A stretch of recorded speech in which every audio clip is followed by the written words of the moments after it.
جب اسلام دنیا میں آیا تو اسلام نے ہمیں بتایا کہ ہم نے اگر عبادت کے لیے اپنے آپ کو باؤنڈ کرنا ہے تو ہم صرف اللہ کے لیے کر سکتے ہیں اپنے آپ کو باؤنڈ، اور وہ بھی مسجد کے اندر۔ تو نبی صلی اللہ علیہ وسلم نے مسجد میں اعتکاف فرمایا، اس وقت سے لے کے آج تک امت آپ صلی اللہ علیہ وسلم کے اس عمل کو فالو کر رہی ہے۔ اس کی فضیلت کیا ہے؟ رسول اللہ صلی اللہ علیہ وسلم نے فرمایا ایک دن کا اعتکاف، بشرط کہ اخلاص کے ساتھ ہو، ایک دن کا اعتکاف آپ نے فرمایا انسان کو جہنم کی آگ سے ایسے دور کر دیتا ہے جیسے زمین اور آسمان، زمین اور آسمان کا جیسے فاصلہ ہے۔ تو اس عبادت کی کا بنیادی مقصد یہ ہے کہ انسان پورے سال دنیا کے کاموں میں مشغول رہتا ہے، وہ سال میں کچھ دن اللہ کے لیے نکالے، جیسے کوئی شخص ہجرت کرتا ہے اللہ کے لیے اپنے گھر بار کو چھوڑتا ہے، تو معتکف بھی ایک نوعیت کی ہجرت کرتا ہے، وہ اپنے بیوی بچوں کو، اپنے اہل عیال کو، اپنے رشتہ داروں کو چھوڑ چھاڑ کے اللہ کی گھر میں اور مسجد میں آ کے پڑ جاتا ہے۔ تو اللہ کو یہ عمل بہت محبوب لگتا ہے کہ اتنی مصروفیتوں میں جب لوگ دنیا کی گہما گہمیوں میں مبتلا ہیں، کوئی شخص میری خاطر سب کچھ چھوڑ چھاڑ کے میرے گھر میں آ کے پڑ جاتا ہے کہ اللہ جب تک تو مجھے معاف نہیں کرے گا، جب تک تو مجھے اسی راہ سے چلنے کی توفیق نہیں عطا فرمائے گا، گویا میں تیرا در چھوڑوں گا نہیں۔ تو اللہ کو یہ عمل بہت محبوب ہے، اور پچھلی امتوں میں بھی کسی نہ کسی طریقے میں یہ عمل مختلف شکلوں میں مشہور رہا ہے۔ آپ صلی اللہ علیہ وسلم نے اس کی فضیلت بھی بیان کی، اور فقہاء کرام نے قرآن و سنت ہی سے اعتکاف کے مسائل بھی نکالے۔ تو اعتکاف کی سب سے بڑی فضیلت کیا ہے؟ یہ تو وہ فضیلت جو حدیث میں بیان کی کہ مشرق اور مغرب میں جو فاصلہ اور آسمان اور زمین میں جو فاصلہ ہے، اتنا اللہ تعالیٰ جہنم کی آگ سے انسان کو دور کر دیتے ہیں۔ دوسری فضیلت اعتکاف کی کہ اس میں ہم آپ صلی اللہ علیہ وسلم کی ایک سنت کو فالو کر رہے ہوتے ہیں، جو کام نبی نے کیا وہ کر رہے ہوتے ہیں۔ قرآن کہتا ہے لقد کان لکم فی رسول اللہ اسوۃ حسنہ، تمہارے لیے محمد صلی اللہ علیہ وسلم کے عمل میں اسوہ حسنہ ایک اچھا نمونہ ہے، جیسے انہوں نے زندگی گزاری تم بھی ایسا کرو۔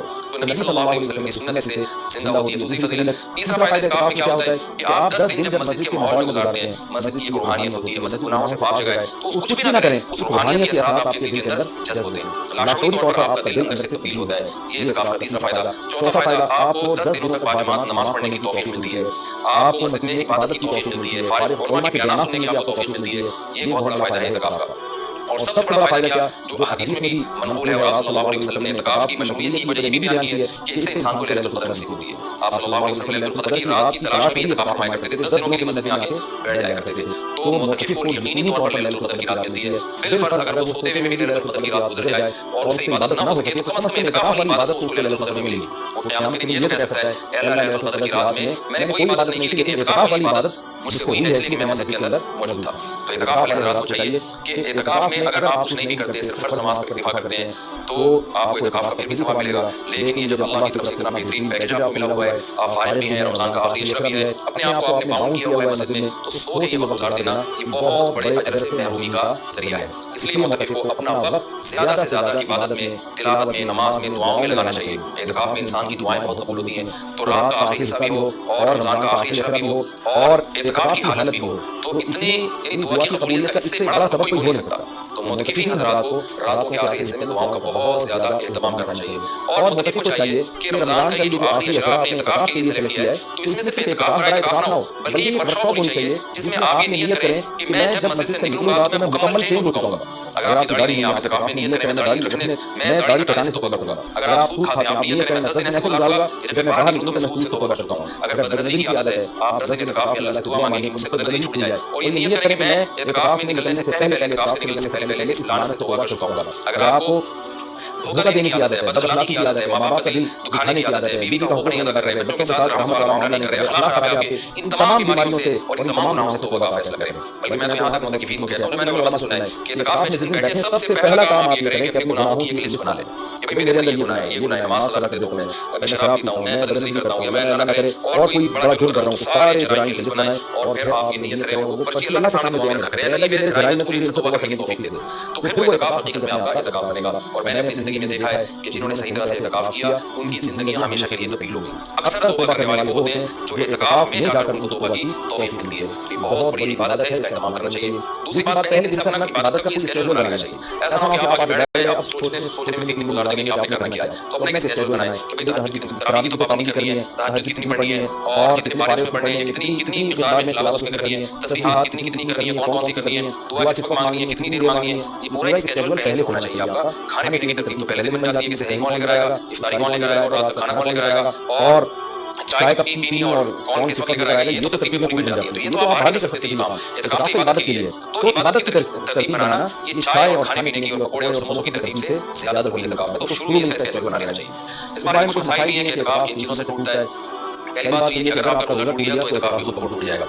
اعتکاف جب بھی ٹوٹے گا تو قضا ایک دن کی ہوتی ہے اس کی. جیسے کسی کا اعتکاف ٹوٹ گیا تو وہ اگلے ہی دن مغرب سے پہلے قضا کی نیت کر لے اور یہ نیت کرے کہ میں جو آج اعتکاف ٹوٹا ہے اس کی میں قضا کر رہا ہوں, کیونکہ وہ سنت اعتکاف تو اب اس کا ختم ہو جائے گا, وہ ایک قضا اعتکاف کرے اور پھر آگے نفلی اعتکاف کی نیت سے مزید دن اگر باقی ہے تو مزید بیٹھ جائے گا. تو وہ 24 گھنٹے روزے کے ساتھ قضا اعتکاف کی نیت کر لے گا, یعنی 24 گھنٹے اعتکاف ہوگا اور روزے کے ساتھ. روزہ جو صبح صادق سے غروب آفتاب تک ہوتا ہے.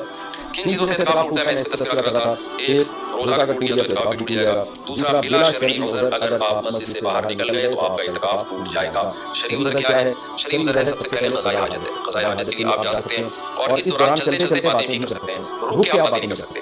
آپ واش روم تک پہنچے, پتہ چلا کہ واش روم کا دروازہ بند ہے, کوئی پہلے سے وہاں موجود ہے, تو آپ اس کے انتظار میں وہیں کھڑے رہ سکتے ہیں. اس سے اعتکاف نہیں ٹوٹتا. وہاں کھڑے کھڑے آپ کسی سے موبائل بھی بات کر سکتے ہیں, آپس میں بھی بات کر سکتے ہیں.